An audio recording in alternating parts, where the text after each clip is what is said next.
Hello students. In today's lecture, we'll discuss the endocrinological basis for diabetes insipidus. In the last lecture, we did a basic comparison between diabetes mellitus and diabetes insipidus. Now in this lecture, we're going to go into more detail. Let's begin.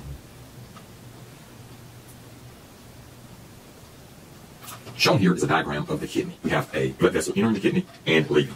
When the blood vessel enters the kidney, we've shown here that there's glucose in the blood and there's also water in the blood. Now I'm going to explain what happens with this water.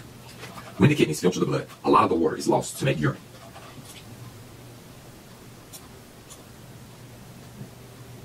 When this happens, blood volume decreases.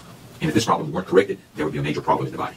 There's a hormone which corrects this problem, and this hormone is going to be ADH, antidiuretic hormone. We're going to illustrate that here. To prevent the excess loss of water, the ADH hormone causes the reabsorption of this water back into the bloodstream. And so what happens?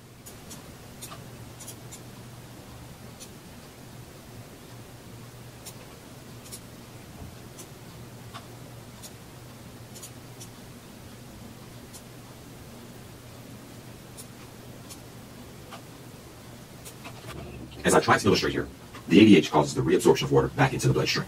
And so this is what happens during the normal situation. Now let's see what happens during diabetes insipidus. So we're going to copy this situation and then make the changes.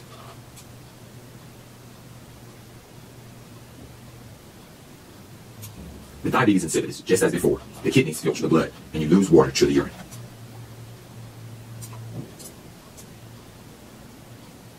However, unlike before, with diabetes insipidus, there are either insufficient levels of ADH or no ADH at all. And so there's no resorption of water back into the bloodstream. When this happens, blood volume decreases. And so let's illustrate that here. Several things happen here. First of which is that the blood volume decreases. Because the water cannot be reabsorbed, there's going to be less water going back to the blood. And so the blood volume is going to decrease and the blood is going to become more concentrated. So even though initially we may start out with 5 grams of glucose in the blood, we'll still have those 5 grams of glucose. They're going to be concentrated, meaning that they're going to be in a smaller volume. And remember, there are 2 possible causes of this problem. Either the ADH levels are insufficient or low, or there's no ADH at all. Because the blood volume is decreased, the glucose is concentrated in the blood. Not because there's more glucose, but because there's less blood volume. And this is the essence of diabetes insipidus. We can define a few terms here. We're going to have excess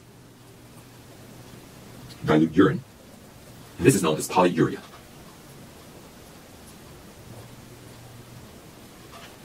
There are a few symptoms associated with diabetes insipidus that I would want to indicate here. The first one is dehydration. And the second one is extreme thirst. Extreme thirst is known as polydipsia.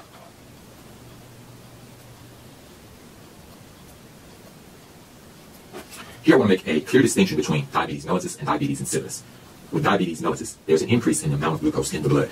However, with diabetes insipidus, we have the same amount of glucose in a lesser blood volume. So I want to indicate that here. And this is the key distinction between diabetes mellitus and diabetes insipidus. Now let's discuss why we have the problem. What is wrong with the ADH? ADH is synthesized in the hypothalamus, and that ADH moves to the posterior pituitary and is stored there. So let's illustrate that here.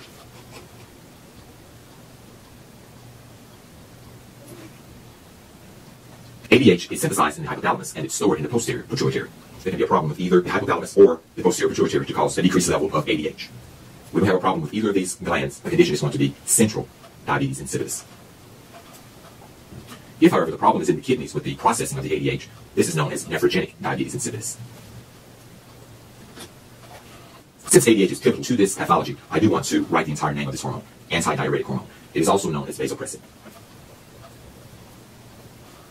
This concludes our explanation of diabetes insipidus, and this also concludes this lecture. Hope that you've learned a lot.